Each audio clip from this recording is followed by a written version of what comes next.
E aí, gente, tudo bem com vocês? Hoje eu tô aqui para falar sobre o processo de produção de uma capa, né? Como que se produz, como que nasce uma capa, né, de livros. Então, fica aqui com a gente, curte esse vídeo, já compartilha aí com os amigos e amigas e bora lá.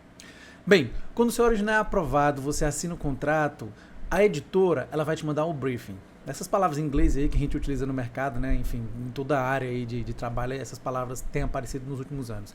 Mas um briefing nada mais é do que um questionário, né? Um formulário com várias perguntas e sugestões para você comentar sobre a capa do seu livro, sobre o que é o seu livro, as palavras-chave, os temas, para que público é, o que você pensa sobre a capa, sobre as cores. Por quê, Nathan? Porque tudo isso vai ser repassado para o designer responsável da produção da capa do seu livro. Ah, mas aí ele vai fazer a capa da maneira como eu quero, da maneira como eu penso? Não, a primeira coisa que você tem que saber é que não, uma capa não vai sair da maneira que você tem na sua cabeça. Até porque, muitas vezes, as ideias que vocês têm dentro da cabeça não é viável. Não vai ficar da maneira que vocês querem, entendeu? E muitas vezes não é, comercialmente falando, uma boa capa. E quando você produz uma capa, você tem que ter, como é que eu posso dizer, esse discernimento de entender que a editora vai sempre pensar na primeira impressão, que é olhar a capa de frente. O título, como que ele vai estar, o tamanho desse título, o nome do autor, da autora, as cores envolvidas, né, para fazer com que a pessoa que passe na livraria, por exemplo, ou que veja a sua capa em um site, queira ler sobre, queira comprá-lo, tá certo? Então, esses são os primeiros passos. E aí, como que se dá o desenvolvimento? Quando o designer recebe esse briefing, ele vai ler, evidentemente, e, se houver tempo viável, muitas vezes, há muitos designers que acabam lendo os livros por completo. Outros acabam lendo alguns pedaços, alguns trechos, conversam com os editores e as editoras para saber um pouco mais sobre a trama, sobre as palavras-chave que podem contribuir também, além daquelas que o autor ou a autora já passou, para produzir uma boa capa. E daí o que acontece? Geralmente o design ele apresenta uma ou duas capas, né? Duas capas para que você possa escolher entre elas. Nathan, totalmente distintas? Não serão totalmente distintas. Às vezes com fontes diferentes, às vezes com formatações diferentes de tamanho, de cor, entendeu? E aí essas capas vão ser repassadas para o autor ou para a autora. Isso se a editora trabalhar junto com o autor e com a autora. Geralmente, grandes editoras, elas não fazem esse processo, pelo menos até onde eu sei, porque já tem um projeto gráfico bastante definido e as escolhas, elas são, evidentemente, quando chega nesse momento de escolher entre um e outra, beleza, o autor vai escolher, mas eu acho que eles não repensam, né, uma capa totalmente do zero depois que já tem as primeiras propostas. A maneira como eu trabalho, tanto na Editora Moinhos quanto aqui no selo de autopublicação do Literatura BR, se você está querendo produzir uma capa e não sabe quem procurar, manda um e-mail pra gente aí no contato@literaturabr.com e a gente pode conversar sobre isso, porque a gente presta serviços editoriais, então, além de publicar livros também. Então, se você quer conversar sobre a produção da capa do seu livro, fala com a gente aí por e-mail que a gente pode botar isso pra frente, tá certo? Então, aqui a gente faz todo esse processo e geralmente a gente envia uma primeira capa. Por que a gente não envia duas ou mais? Porque uma primeira capa é uma primeira ideia. A gente consegue acertar, nossa porcentagem de acerto é aí cerca de 90% aí. Geralmente o autor ou a autora não gostou muito da cor da fonte ou do tamanho, podia estar em outra localização, e aí a gente vai conversando. Às vezes a imagem que está ali por trás não combina, ou ela acha que a cor não está de acordo com o tom. Então, se você tem um livro que é, sei lá, um livro de crônicas, né, meio João Baldo Ribeiro, meio alegre demais, numa capa preta, escura, não vai combinar. Uma capa cinza não vai combinar. Uma capa marrom, bege, não vai combinar. Então a gente tem que pensar em cores mais alegres. São algumas ideias básicas que eu estou falando aqui, tá certo? Mas a gente envia para o autor, para a autora, ela dá o feedback, a gente faz os acertos, reenvia. Se tiver tudo ok, se tiver tudo certo, fechamos a frente da capa e a gente parte aí para os paratextos, né? Que muitas vezes as pessoas deixam de lado. Então, como assim os paratextos? A primeira coisa que você tem que ter pronta sempre também é a sua biografia. Ah, então eu vou contar minha história de vida, né, na orelha do meu livro. Não, você não vai fazer isso, pelo amor de Deus. Você tem que ter uma mini bio, né, como a gente chama. Ali, cerca de mais ou menos uns 300 caracteres, eu acho que talvez já seja até muito, né? Caracteres com espaço. Você pode dizer que ano você nasceu, o que você faz, se você já tem algum livro publicado, enfim, alguma coisa. Eu não sugiro mini bios engraçadinhas, como muitas vezes a gente vê em pessoas que estão iniciando a publicação dos seus livros. Até cabe, às vezes, ali na última frase, alguma coisa, né? Mãe de gatos, como eu já vi, ou alguma coisa do tipo, para poder entrar na mini bio. Mas então você tenta aí fazer uma mini bio com mais ou menos isso, 300 caracteres com espaço, eu acho que já é uma boa bio. E qual o restante, Nathan?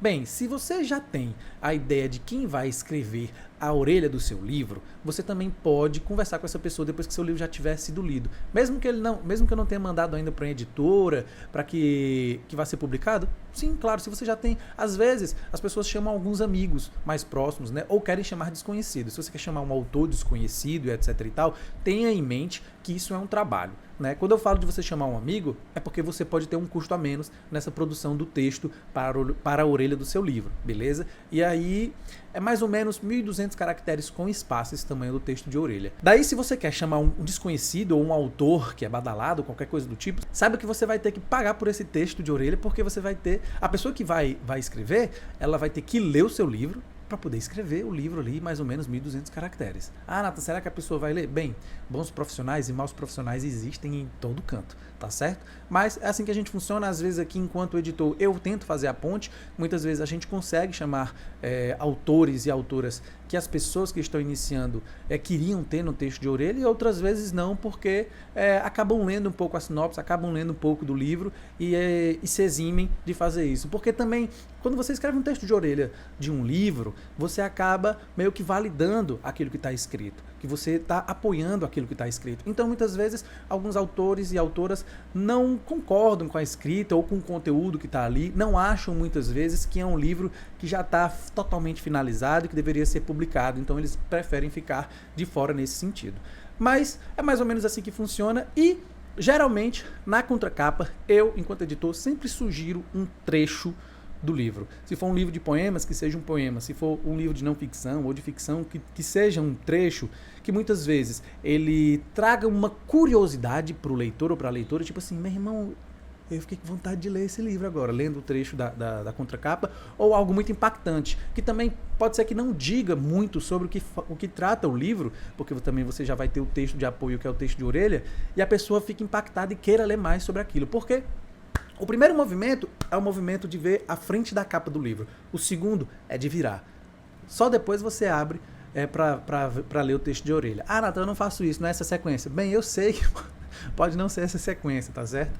Mas geralmente a gente pensa assim, na frente e no verso. Por isso que eu acho que o verso, ao invés de trazer uma frase de alguém importante sobre o que você escreveu, eu acho que você, enquanto autor, os seus personagens, eles devem falar e estar ali no trecho da contracapa, tá certo? É a maneira como eu costumo trabalhar, costumo sugerir com que as pessoas pensem nos paratextos das suas capas. Tendo isso produzido, a gente manda para o designer e ele vai terminar de montar tudo, aí pensando também em como as cores da contracapa e as cores e as fontes das orelhas vão casar com todo o resto, montando aí, finalizando o projeto gráfico da capa, tá certo? Então é basicamente isso, parece ser algo muito simples e muito rápido de se fazer, e até é, se você já tiver tudo pronto. E se o designer acertar de primeira e você gostar da capa que ele propôs para você.